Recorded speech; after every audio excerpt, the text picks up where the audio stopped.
வணக்கம். இப்போ நம்ம டிஸ்கஸ் பண்ண போகிறது stretch and recovery of fabrics, knitted fabrics. ஸ்ட்ரெச்னா என்ன அப்படின்னு பார்த்தீங்கன்னா, துணி இழுக்கும்போது அது விரிஞ்சு கொடுக்கக்கூடிய தன்மை. எவ்வளோ தூரம் இழுத்தோம்னா விரிஞ்சு கொடுக்குது அப்படிங்கிறது வந்து ஸ்ட்ரெச். ரெக்கவரி அப்படின்னு பார்த்தீங்கன்னா, அது விரிச்சு இழுத்ததுக்கு அப்புறம் விட்டுட்டோம் அப்படின்னா பழைய பொசிஷனுக்கு எவ்வளோ தூரம் போகுது அப்படிங்கிறது ரெக்கவரி. இதை தான் வந்து stretch and recovery of fabrics அப்படிங்கிறது. இப்போ நார்மலாக ஒரு ஃபேப்ரிக்கில் வந்து ஸ்ட்ரெச் அண்ட் ரெக்கவரி இம்ப்ரூவ் பண்ணணும்னா நம்ம வந்து லைக்ராவை போடணும் அப்படின்னு வந்து காமனாக எல்லாருமே சொல்லுவாங்க. இப்போ வந்து லைக்ராவை நம்ம போட்டு எல்லாம் ப்ராசஸ் பண்ணதுக்கப்புறமும் நமக்கு வந்து ஸ்ட்ரெச்சு கம்மியாக இருக்குது, ரெக்கவரி கம்மியாக இருக்குது. இந்த ப்ராப்ளம் வந்து எல்லா இண்டஸ்ட்ரியிலையும் வந்து எல்லோரும் வந்து ஃபேஸ் பண்ணியிருக்கீங்க. இதுக்கு என்ன காரணம்? இதை வந்து நம்ம இதனுடைய பேசிக் அண்டர்ஸ்டாண்ட் பண்ணணுமா தான் இதில் வந்து நம்ம வந்து வெளியே வர முடியும். அப்படி என்ன பேசிக் அப்படின்னு பார்த்தீங்கன்னா, ஸ்ட்ரெச் அதிகமாக ரெக்கவரி கம்மியாகும். அதாவது stretch plus recovery inversely proportional. Stretch அதிகமாச்சு அப்படின்னா ரெக்கவரி கம்மியாகும். ஸோ அப்போ ரெக்கவரியை வந்து ஸ்ட்ரெச்சை வந்து ஒரு மினிமம் லெவலில் வச்சு ரெக்கவரி அதுக்கு மேட்ச் பண்ணால் மட்டும்தான் நாம் ஸ்ட்ரெச் அண்ட் ரெக்கவரி பராமீட்டரை வந்து பாஸ் பண்ண முடியும்.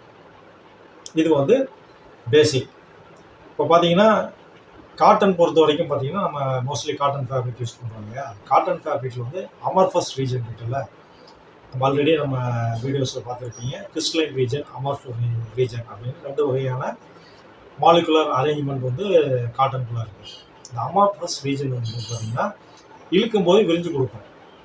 திரும்ப அதை இழுத்துட்டு அந்த லோடை வந்து விட்டுட்டோம் அப்படின்னா ரெக்கவரியாக வரும்போது இந்த அமர்ஃபஸ் ரீஜன் என்ன பண்ணும் அப்படின்னு கேட்டிங்கன்னா, டக்குன்னு பக்கத்தில் இருக்கிற மாலிகூட ஹைட்ரஜன் பாண்ட் ஃபார்ம் ஆகி அப்படியே வந்து ரெக்கவரி ஆகாமல் அப்படியே தடுத்து நிறுத்திடும்.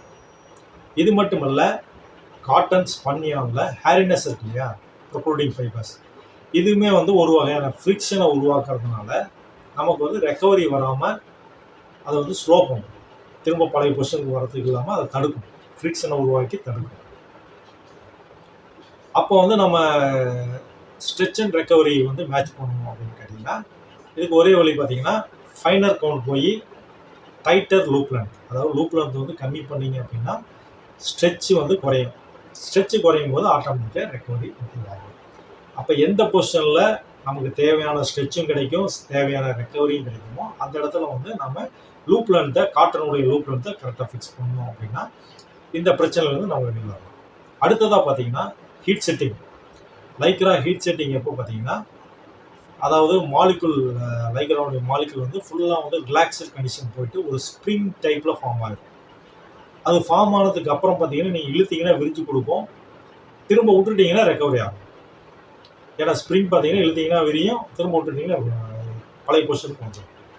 இந்த ப்ராசஸ் வந்து ஹீட் செட்டிங் நடக்கிறதுனால ஹீட் செட் ப்ராப்பராக பண்ணீங்க அப்படின்னா உங்களுக்கு ரெக்கவரி ப்ராசஸ் வந்து பெட்டராக இருக்கும். இந்த பாயிண்ட்ஸ்லாம் நீங்கள் வந்து மைண்டில் வச்சுக்கிட்டு நீங்கள் வந்து ஒர்க் பண்ணுவீங்க அப்படின்னா கண்டிப்பாக ஸ்ட்ரெச் அண்ட் ரெக்கவரி ப்ராப்ளத்தை நீங்கள் ஈஸியாக வந்து ஓவர் கம் பண்ணி உங்களுடைய பிரச்சனையை வந்து சால்வ் பண்ணிக்கலாம். நன்றி, வணக்கம்.